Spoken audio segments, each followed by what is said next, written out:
సభాధ్యక్షులు పల్లాటి రమణ గారు, అదేవిధంగా ముఖ్య అతిథి తెలంగాణ రాష్ట్ర అధ్యక్షులు బహుజన రథసారథి మాజీ డిప్యూటీ మేయర్ బడంపేట్ ఇబ్రాహిం శేఖర్ అన్న గారికి, అదేవిధంగా స్టేట్ కోఆర్డినేటర్ నాగిల దయానంద గారికి, అదేవిధంగా తెలంగాణ రాష్ట్ర జనరల్ సెక్రటరీ బోయిన చంద్రశేఖర్ ముద్రాజన్న గారికి, అదేవిధంగా మాజీ జనరల్ సెక్రటరీ మండల ధర్మేంద్రన్న గారికి, అదేవిధంగా మా స్థానిక నాయకులు రంగారెడ్డి జిల్లా ఇన్ఛార్జి డొక్కు శ్రీనివాస్ గారికి, అదేవిధంగా చేరుతున్న అందరి రంగారెడ్డి జిల్లా నాయకులకు ప్రతి ఒక్కరికి పేరు పేరున ధన్యవాదాలు. ప్రత్యేకంగా జైహింద్ అన్న.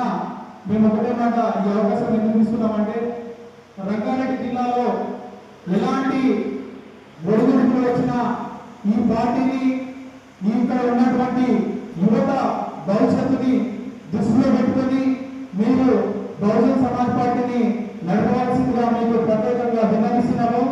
ఎందుకంటే నేనే స్వయాన 2019లో నేను నా ఎడ్యుకేషన్ పూర్తి చేసుకున్న తర్వాత ఈ యొక్క బహుజన వర్గాన్ని నమ్ముకొని దీంతో పాటు నా శాశక్తుల నా సొంత కాళ్ళ మీద నిలబడి నేను వ్యాపార రంగంలో ముందుకు వెళ్ళాలని చెప్పి ఈనాటి గౌరవ అధ్యక్షులు ఇబ్రాహిం శేఖర్ అన్నగారి చేతుల మీదుగా అమ్మా ఫార్మసీ అనే ఫౌండేషన్ స్థాపించి ఈ రోజు అది ఒక బ్రాంచ్ నుంచి 5 బ్రాంచ్లు ఓపెన్ చేసి అంటే స్టేజ్కి నేను ఇక్కడ నిలబడ్డానన్నా అది కేవలం మీ స్ఫూర్తితోనే.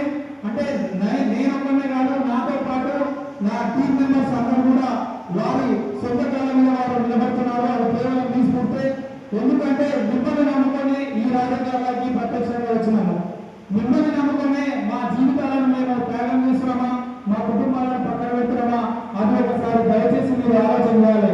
ఎందుకంటే నేను 9 సంవత్సరాల యొక్క ఫార్మా ఇండస్ట్రీలో పనిచేసి బహుజన వర్గాన్ని నమ్ముకొని రాజకీయాల్లోకి వచ్చి 53,000 జీవితాన్ని వదిలేసి ఈ బహుజన రాజకీయాల్లోకి వస్తే కొంతమంది చీడపుల వల్ల మా యువత భవిష్యత్తే అంధకారంలోకి వెళ్తుంది.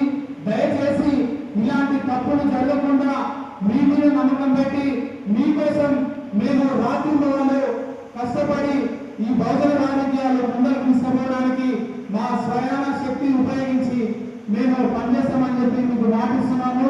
దయచేసి ఎందుకంటే యువకులు మీ మీద నమ్మకంతోనే కొన్నిసార్లు పనిచేసేవారు, కానీ మన కన్ను కంటే సగం లేకపోతే పిల్లలు ఏ రకమైన దారిలో వెళ్తారో మీరు ఒకసారి ఆలోచించాలి.